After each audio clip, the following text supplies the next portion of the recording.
Selamat datang di GKB Bahtera Hayat Semarang. Selamat bergabung di ibadah online. Jemaat Tuhan dapat memberikan persembahan dengan cara transfer pada nomor rekening di bawah atau secara langsung kepada bendahara gereja. Selamat beribadah dan Tuhan Yesus memberkati.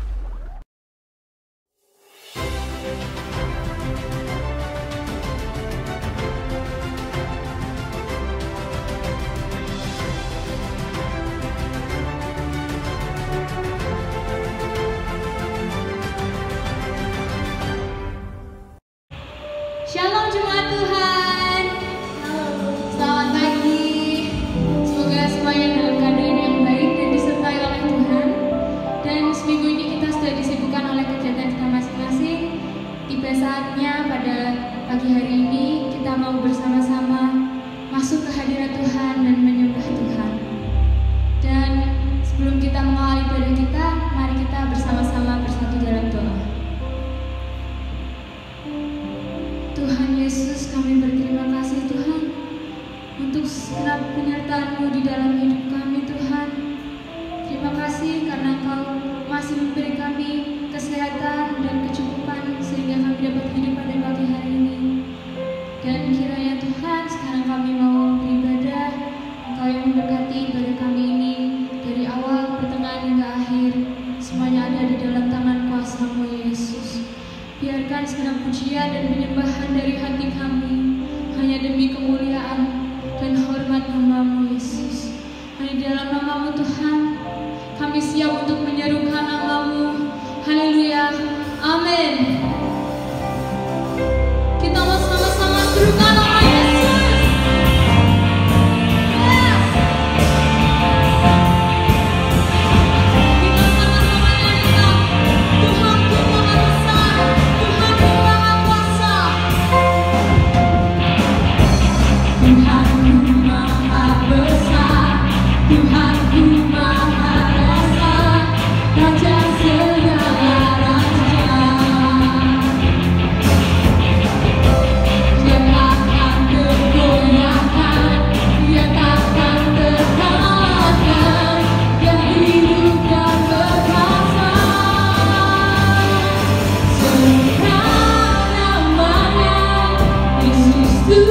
Tuhan Raja, segala kuasa tunduk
Ku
Tuhan Yesus yang baik, kami bersyukur untuk kemurahan Tuhan. Terima kasih untuk pujian dan penyembahan. Biarlah berkenan di hadapan Tuhan dan Kau disukakan, dan kami semua boleh makin lekat kepada Tuhan melalui penyembahan dan pujian kami. Sebentar kami akan mendengar firman-Mu, berkati pemberitaan firman-Mu dari awal, pertengahan hingga akhirnya. Biarlah oleh karena kuasa Roh Kudus-Mu yang memberikan penerangan kepada setiap kami. Di dalam nama Yesus Kristus, haleluya, amin. Shalom, Bapak Ibu dikasih Tuhan. Pagi hari ini kita akan belajar firman Tuhan bersama-sama. Kita akan merenungkan firman Tuhan pada pagi hari ini berjudul Pahit Tapi Harum. Kita akan membaca nats kita di dalam kitab Wahyu pasal yang kedua, ayat yang ke-8 sampai dengan ke-11, kepada jemaat di Smyrna. Dan tuliskanlah kepada malaikat jemaat di Smyrna, inilah firman dari yang awal dan yang akhir, yang telah mati dan hidup kembali. Aku tahu kesusahanmu dan kemiskinanmu, namun engkau kaya. Dan fitnah mereka yang menyebut dirinya orang Yahudi, tetapi yang sebenarnya tidak demikian. Sebaliknya mereka adalah jemaah iblis. Jangan takut terhadap apa yang harus engkau derita. Sesungguhnya iblis akan melemparkan beberapa orang dari antaramu ke dalam penjara, supaya kamu dicobai dan kamu beroleh kesusahan selama 10 hari. Hendaklah engkau setia sampai mati, dan aku akan mengaruniakan kepadamu mahkota kehidupan. Siapa bertelinga, hendaklah ia mendengarkan apa yang dikatakan Roh kepada jemaat-jemaat. Barang siapa menang, ia tidak akan menderita apa-apa oleh kematian yang kedua. Amin. Bapak Ibu dikasih Tuhan, kitab Wahyu ini ada 7 jemaat yang diberikan firman Tuhan secara khusus. Dan pagi hari ini salah satu yang kita bicarakan adalah jemaat Smyrna. Iya, kenapa jemaat Smyrna? Ini jemaat yang menarik, yang perlu kita perhatikan. Dari ke-7 jemaat, 6 yang lainnya ada pujian tapi juga ada kritik. Tapi perhatikan, khusus bagi jemaat Smyrna, Tuhan begitu memuji dan menguatkan jemaat Smyrna, seperti yang telah kita baca dari ayat yang di atas. Kota Smyrna adalah kota pelabuhan, Bapak Ibu. Dia terletak di Turki. Kota Smyrna ini adalah kota yang terindah pada waktu itu, sehingga kota ini punya pemandangan yang indah. Kota ini terletak di pelabuhan. Jadi kota Smyrna karena dekat dengan pelabuhan, dia adalah kota perdagangan yang luar biasa, ramai sekali. Banyak orang suka berdagang di sana, berjual beli di sana, dan mendapatkan hasil yang terbaik karena di kota Smyrna sangat ramai. Semuanya ada dan begitu indah. Pemandangannya bagus, sehingga kota Smyrna ini menjadi salah satu destinasi objek wisata yang dari negara-negara lain itu pengennya ke sana. Kapan ya kalau liburan kita ke Smyrna? Karena pemandangannya indah, kotanya ramai. Kotanya ini salah satu kota zaman itu yang terstruktur, yang rancangannya begitu matang. Jadi ketika orang datang ke sana melihat, wah, tertata dengan baik Smyrna ini. Indah bukan main. Bukan hanya itu saja Bapak Ibu, kota Smyrna ini adalah pusat fashion, ya, model pada waktu itu. Kalau hari ini Paris, ya. Tetapi waktu itu benar-benar terkenal kalau mau fashion, kalau mau model yang baru, kita harus ke Smyrna. Orang-orang kaya berbondong-bondong ke sana membeli pakaian, membeli busana, membeli apa saja yang berhubungan dengan model, fashion. Ini yang luar biasa. Jadi banyak orang, artinya kota Smyrna ini kota yang terkenal luar biasa. Bukan hanya pemandangannya bagus, tapi kota kaya luar biasa. Nah, perhatikan Bapak Ibu, yang namanya Smyrna ini dulu kala dijuluki dengan mahkota Asia. Ingat ya, kalau ngomong mahkota berarti sesuatu yang indah, sesuatu yang luar biasa, ngetop, paling hebat, paling cantik diberikan mahkota. Orang-orang menyebut Smyrna ini mahkotanya Asia, paling cantik seluruh Asia, bahkan seluruh bumi. Paling keren kota Smyrna ini ketika itu. Smyrna ini juga penghasil mur yang terbesar. sehingga banyak orang butuh parfum akan datang ke sana karena mendapatkan parfum mur yang terbaik di Smyrna. Nah, tidak kalah pentingnya ada satu jemaat namanya jemaat Smyrna. Orang-orang Kristen, orang-orang yang percaya Yesus dengan sungguh hidup di sana bersama-sama dengan glamornya kota, kehidupan yang luar biasa, perdagangan yang luar biasa. Nah, tapi menarik sekali Bapak Ibu yang dikasih Tuhan. Nanti kita akan belajar kenapa saya beri judul pahit namun harum. Kata Smyrna dalam bahasa Yunani itu berasal dari kata smurna yang artinya mur. Makanya saya tadi katakan karena penghasil mur itu Smyrna, makanya ketika ngomong Smyrna berarti kota itu memang kota mur, kota penghasil mur yang luar biasa banyaknya. Bapak Ibu tentunya ingat apa toh mur itu? Mur itu yang dipersembahkan kepada bayi Yesus oleh orang-orang Majus. Perhatikan Matius 2 ayat yang ke-11. Di sana dikatakan, maka masuklah mereka, orang Majus itu ya Bapak Ibu, ke dalam rumah itu dan melihat anak itu bersama Maria ibunya. Lalu sujud menyembah dia. Mereka pun membuka tempat harta bendanya dan mempersembahkan persembahan kepadanya, yaitu emas, kemenyan, dan mur. Bapak Ibu dikasih Tuhan, manfaat mur itu apa? Sehingga begitu menarik, begitu dicari orang, begitu sampai dijadikan ini sebuah kota-kota mur ini. Apa sih manfaatnya? Kita lihat bersama-sama dari beberapa artikel yang saya baca. Rupanya mur itu sebagai bahan dasar parfum, Bapak Ibu.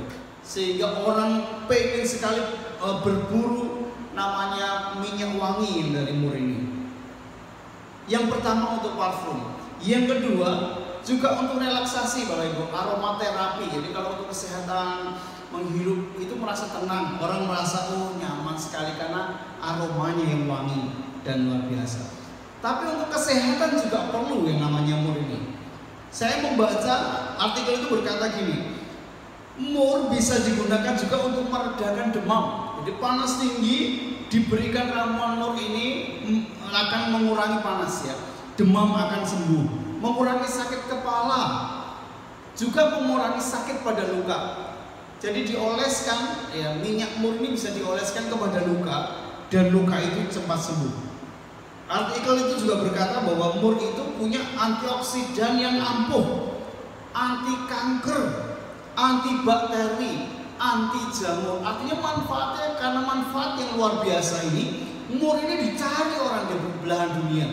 Orang pengen mendapatkan. Apalagi yang keempat informasinya, manfaat mur untuk kosmetik, kecantikan untuk ibu-ibu, ya untuk kaum wanita. Nah, apa manfaatnya dengan kosmetik? Kulitnya jadi halus, dioleskan itu kulitnya halus dan wangi sepanjang hari.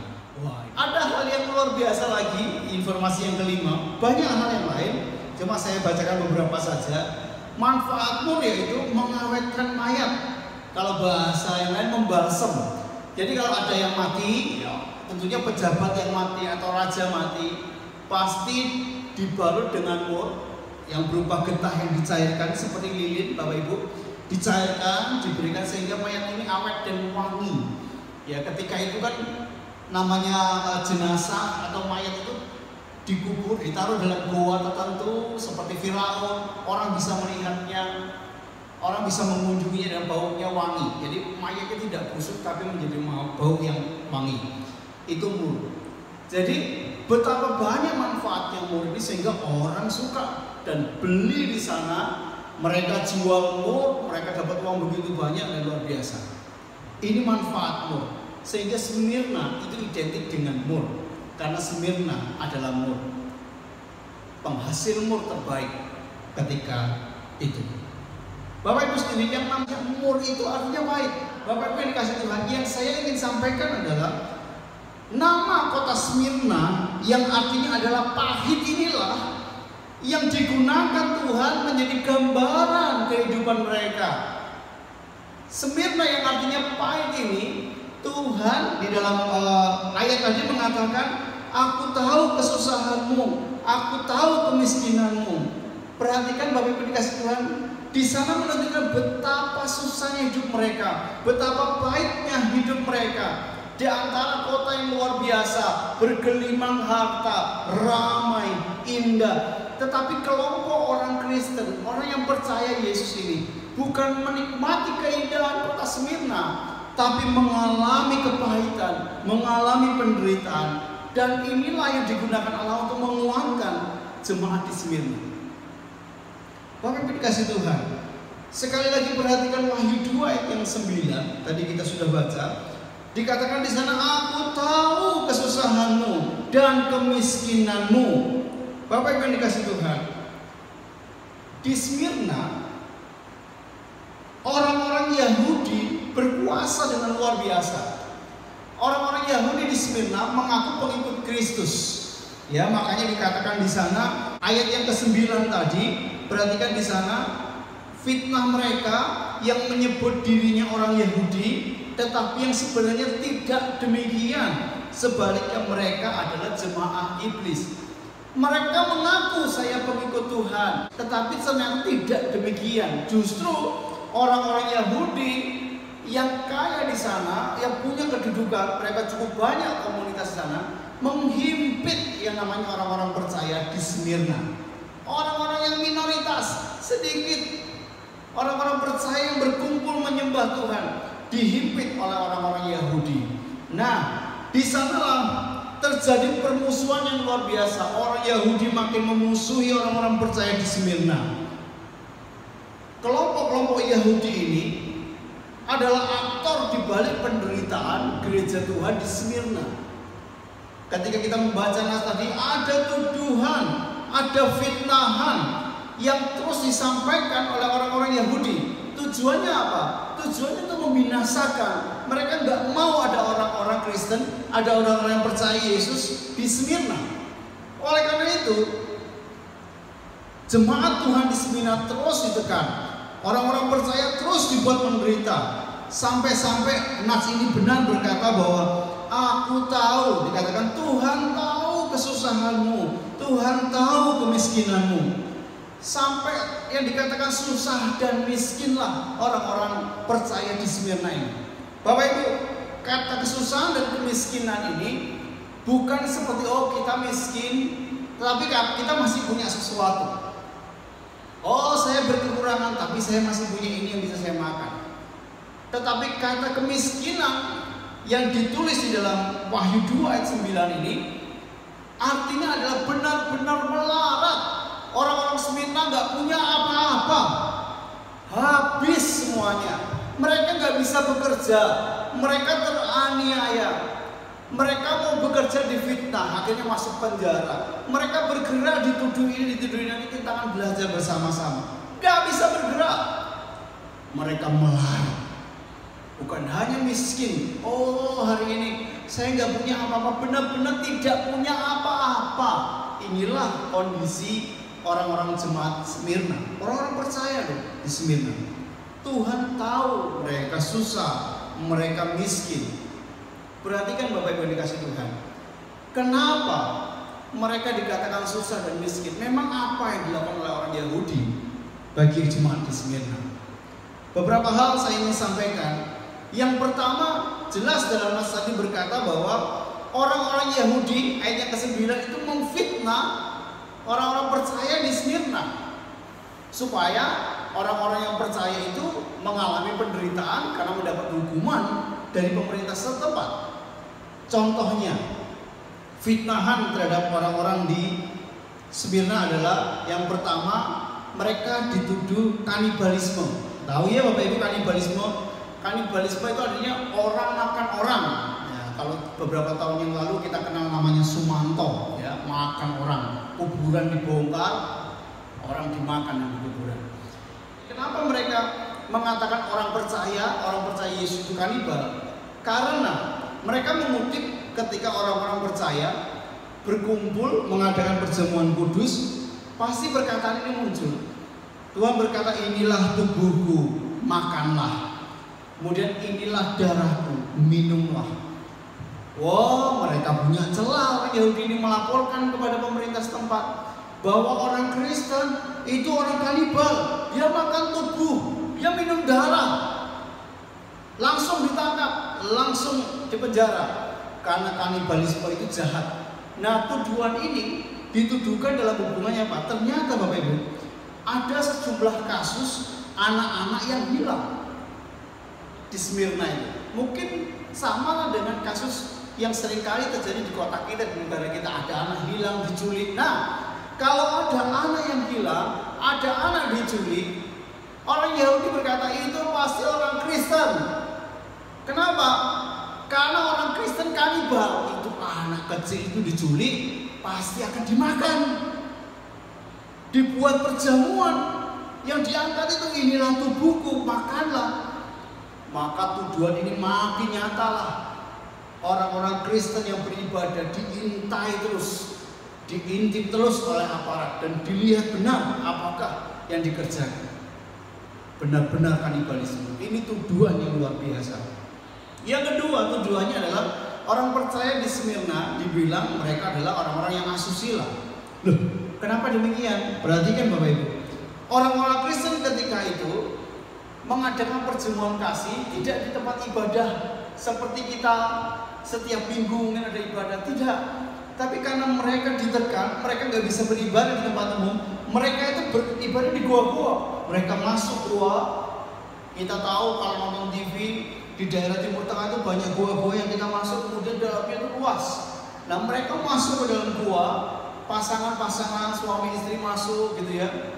Wah, lah ada orang yang mengintip, ada orang yang mengintai. Kok ini bukan pasangannya gandengan ya? Mereka sukacita saling bergandengan tangan. Nah, mereka orang-orang Yahudi mulai lapor ke pemerintah. Ini ada orang Kristen, orang percaya Yesus, tindakannya asusila, bukan istrinya, bukan pasangannya, tapi mereka bergandengan tangan. Mereka lapor bahwa di gereja ada pesta seks. Akhirnya apa? Orang percaya ditangkap, dimasukkan penjara lagi, teraniaya lagi, gak sempat bekerja. Kenapa? Terus menderita berbagai macam kesusahan yang dituduhkan oleh orang-orang Yahudi ini. Yang ketiga, mereka orang-orang percaya dikatakan orang-orang ateis katanya. Orang ateis itu sebenarnya orang yang gak percaya Tuhan. Alasannya adalah mereka tahu bahwa orang-orang Kristen tidak akan pernah menyembah patung atau dewa-dewa yang disediakan pemerintah. Mereka malah menyembah Yesus Kristus. Yesus Kristus yang adalah Tuhan. Dia berkata, oh ini manusia kok disembah. Akhirnya dilaporkan ke pemerintah bahwa oh orang-orang Kristen di Smyrna ini adalah orang-orang yang gak percaya Tuhan, percayanya pada manusia yang bernama Yesus. Kemudian ditangkap lagi, masukkan penjara lagi, dianiaya lagi. Ini penderitaan yang terus menerus. Tidak kalah serunya, orang-orang Kristen di sana dituduhkan, difitnah bahwa mereka pemberontak. Loh, kenapa? Karena Bapak kasih Tuhan, orang-orang Kristen tidak bersedia menyebut kaisar sebagai Tuhan. Sedangkan semua warga di sana yang menyembah dewa-dewa menyebut kaisar itu Tuhan mereka. Tetapi orang percaya yang ngerti, paham betul siapa Tuhan yang sebenarnya, nggak mau. Yang saya sembah adalah Yesus Kristus. Kesempatan ini digunakan oleh orang-orang Yahudi bahwa mereka pemberontak, mereka mau nyembah Tuhannya sendiri, mereka nggak percaya Tuhan kita, dia nggak hormat kepada kaisar, menjadi hantaman yang sangat tajam, menggunakan yang namanya peraturan pemerintah, menggunakan regulasi untuk punya kesempatan memasukkan orang-orang percaya ke dalam penjara dan dianiaya. Betapa susahnya mereka. Yang terakhir, mereka dituduh melakukan penipuan. Rupanya ada orang-orang yang mendengar, orang-orang Yahudi mendengar ketika orang-orang Kristen ini beribadah. Salah satu yang firman yang disampaikan adalah tentang akhir zaman. Disampaikan di sana bahwa dunia ini akan berakhir. Maka orang Yahudi menyebar fitnah bahwa ini adalah pembohongan, ini adalah penipuan, ini menghasut rakyat, ini berbahaya. Kok dia bilang akhir zaman, dunia mau berakhir, padahal belum berakhir. Ini kesempatan dilaporkan lagi orang-orang Smyrna yang percaya Yesus ini kepada pemerintah, mereka dianiaya lagi, masuk penjara lagi. Coba bayangkan Bapak Ibu, hidup mereka terus didera dengan kesusahan. Ini kesusahan mereka. Hari-hari pun Yesus susah, penjara menjadi makanan mereka, aniaya menjadi makanan. Belum sempat mereka bekerja, sudah dianiaya. Makanya Nats ini berkata, aku tahu kesusahanmu, aku tahu kemiskinanmu.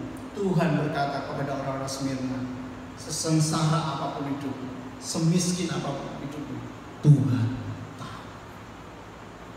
Bapak Ibu yang dikasih Tuhan,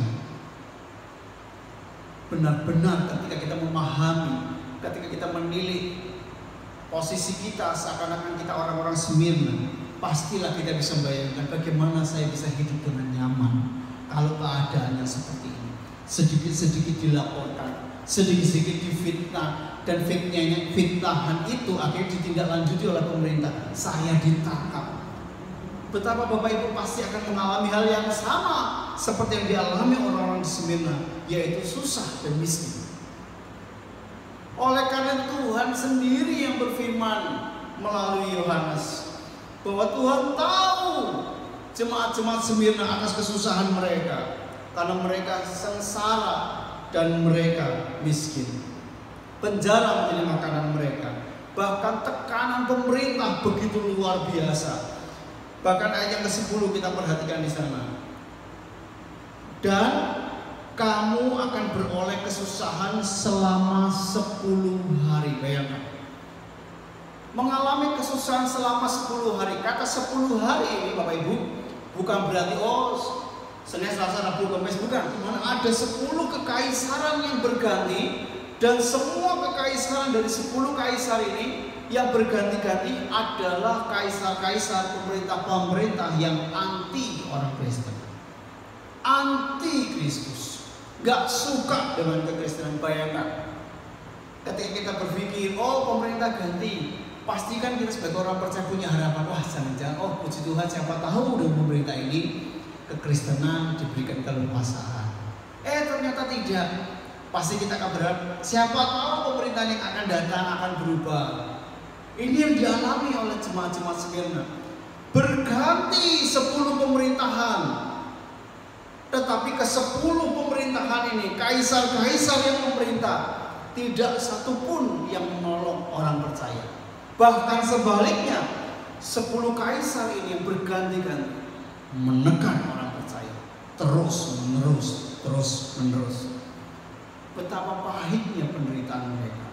Namun perhatikan, di tengah penderitaan mereka, benar Nats ini berkata, orang Smyrna susah, orang Smyrna miskin. Iya, secara fakta pahit, secara fakta mereka susah, mereka sedih, mereka miskin. Benar, firman Tuhan mencatat demikian. Tapi perhatikan, yang luar biasa, Nats ini tidak hanya berhenti di kata miskin. Perhatikan, aku tahu kesusahanmu dan kemiskinanmu. Kata-kata berikutnya luar biasa, berkata, namun engkau kaya. Bapak Ibu dikasih Tuhan, bukankah ini menjadi kontradiktif bagi kita? Loh, miskin kok kaya? Yesus berkata, aku tahu kemiskinanmu, namun engkau kaya. Wah, betapa luar biasanya.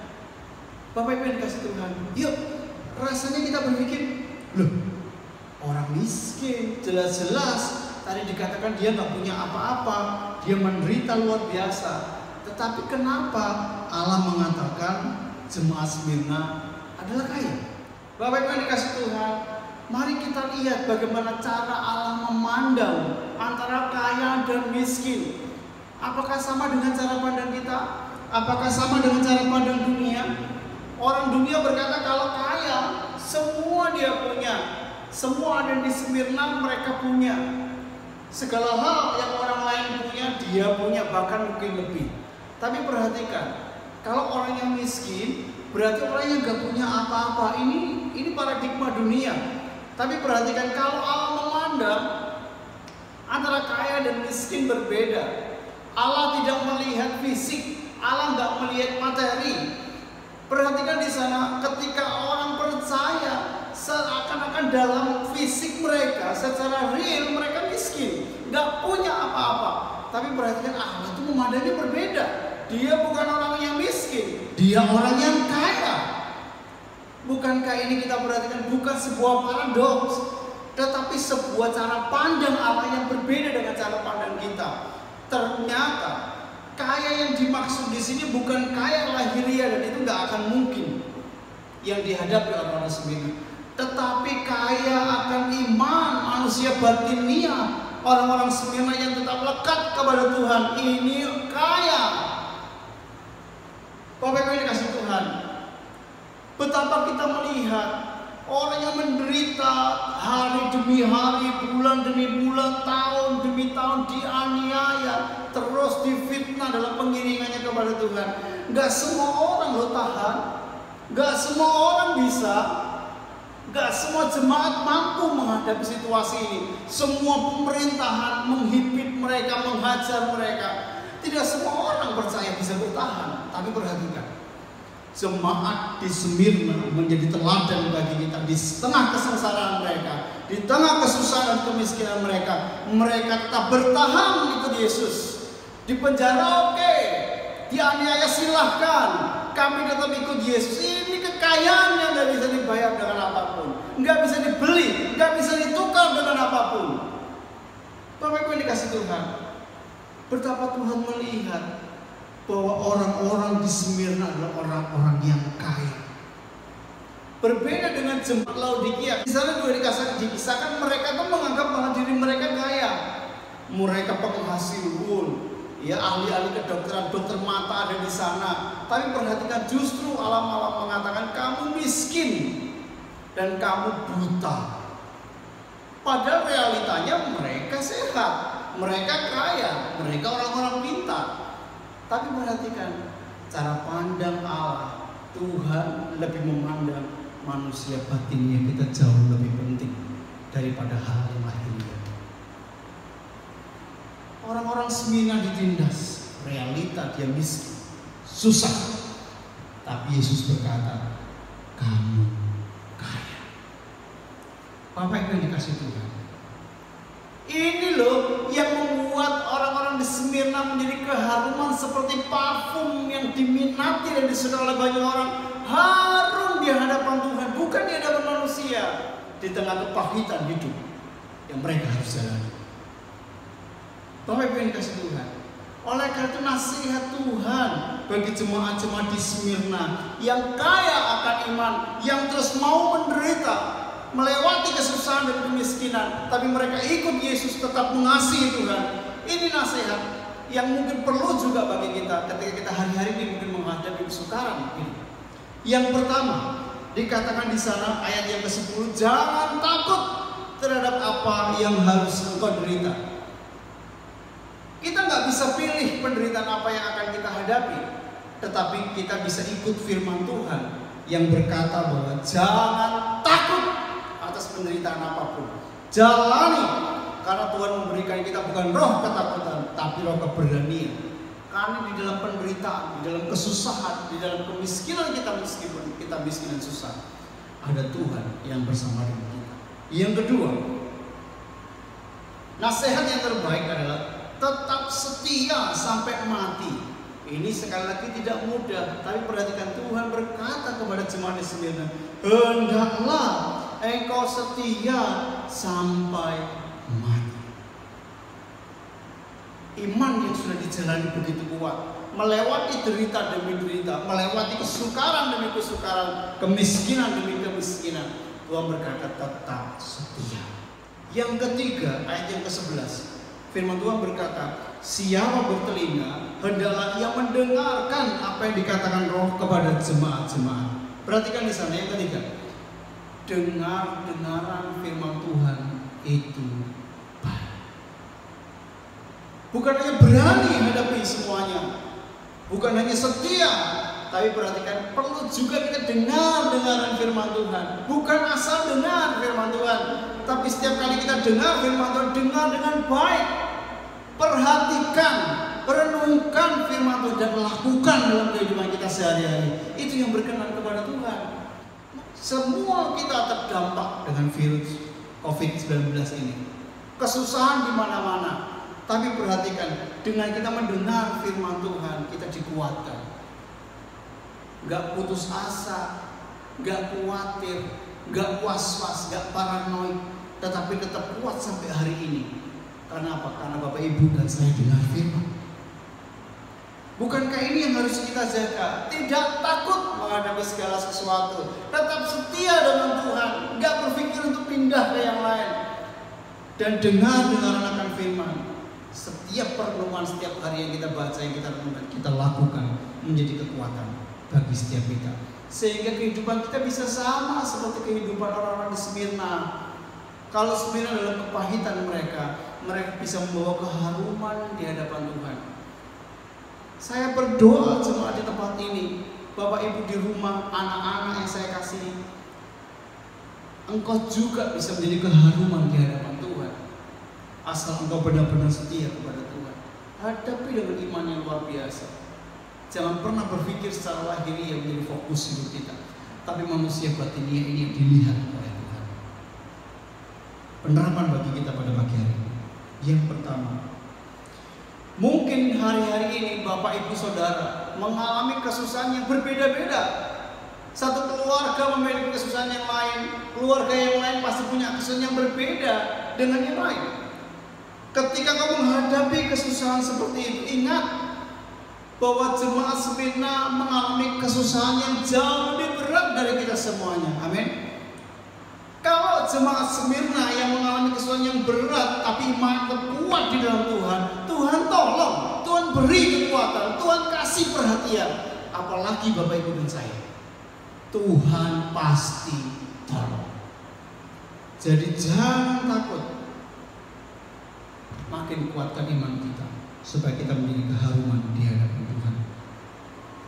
Yang kedua, Bapak Ibu yang dikasih Tuhan,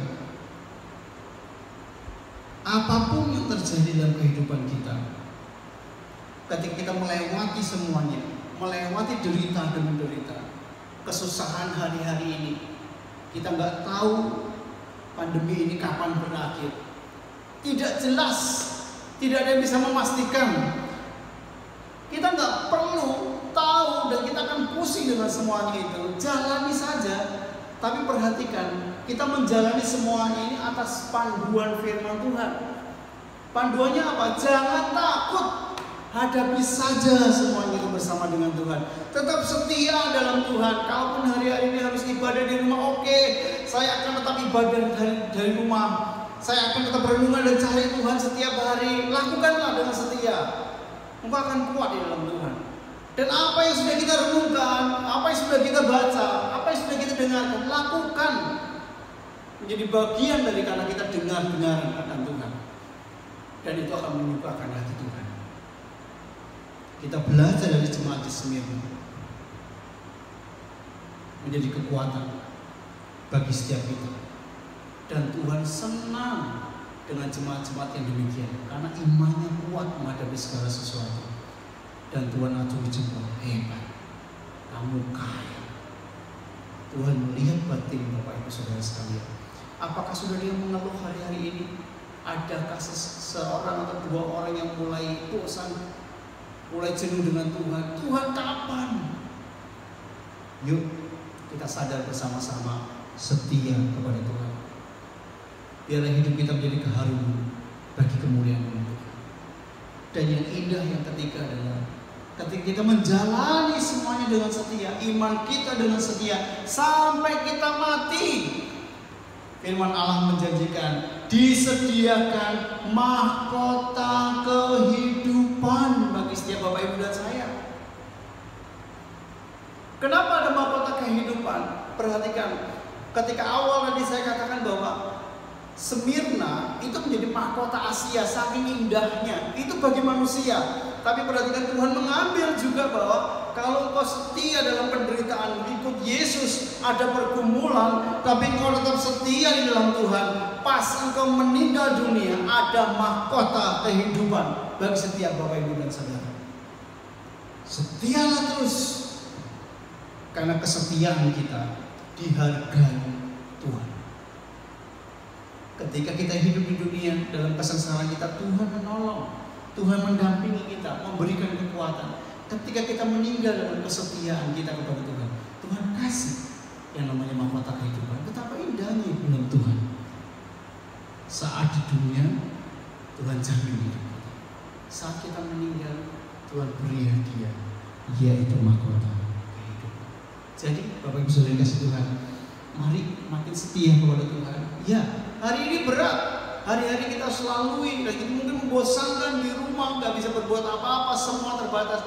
Jalani saja bersama dengan Tuhan. Makin kuatkan iman, setia sama Dia, dan Tuhan memberikan kepada kita semuanya mahkota kehidupan.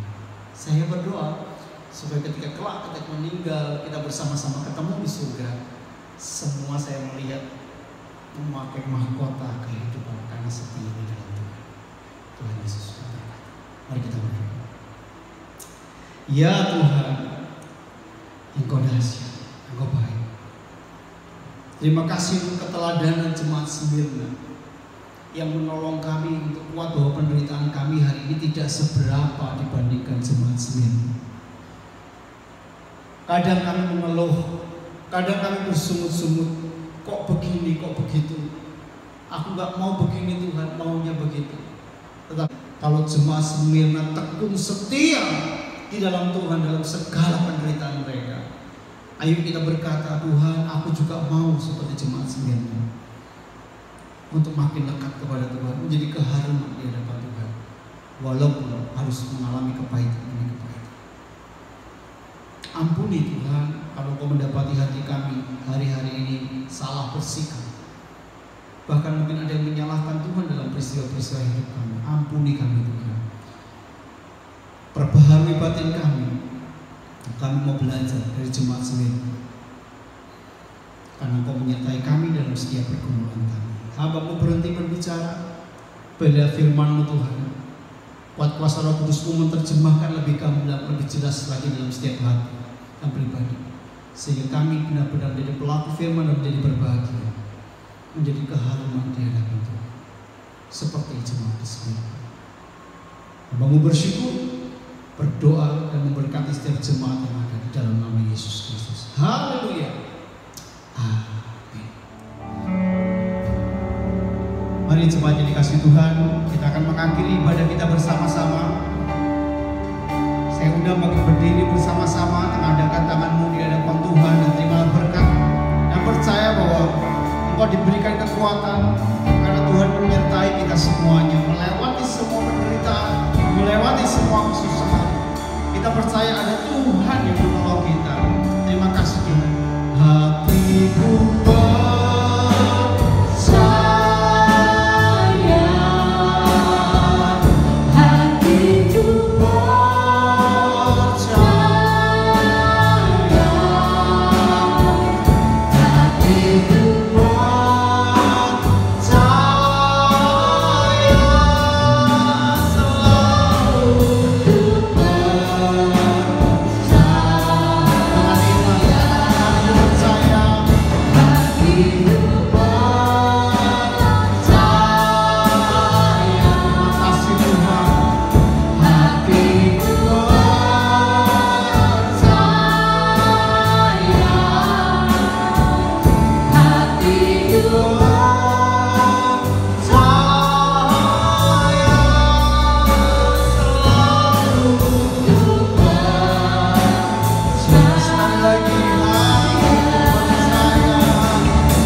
Kami percaya firman-Mu ya dan amin.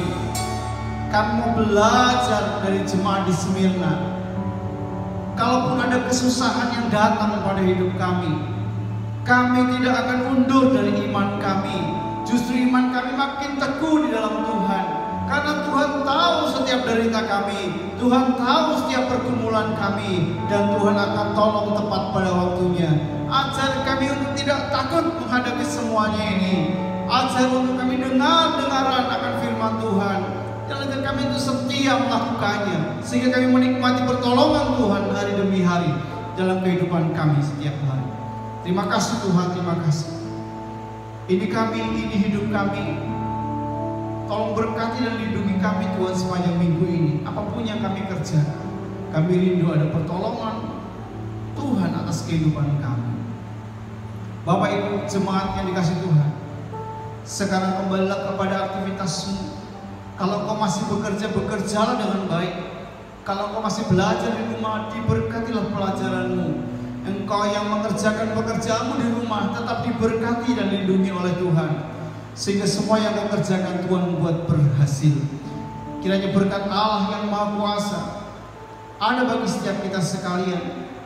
Pertolongan keselamatan dalam Yesus Kristus Tuhan kita, dan persekutuan yang manis dari Roh Kudus menyertai engkau, menolong engkau dan memberkatimu sekarang sampai selama-lamanya, hingga Tuhan datang untuk yang kedua kalinya, di dalam nama Yesus Kristus.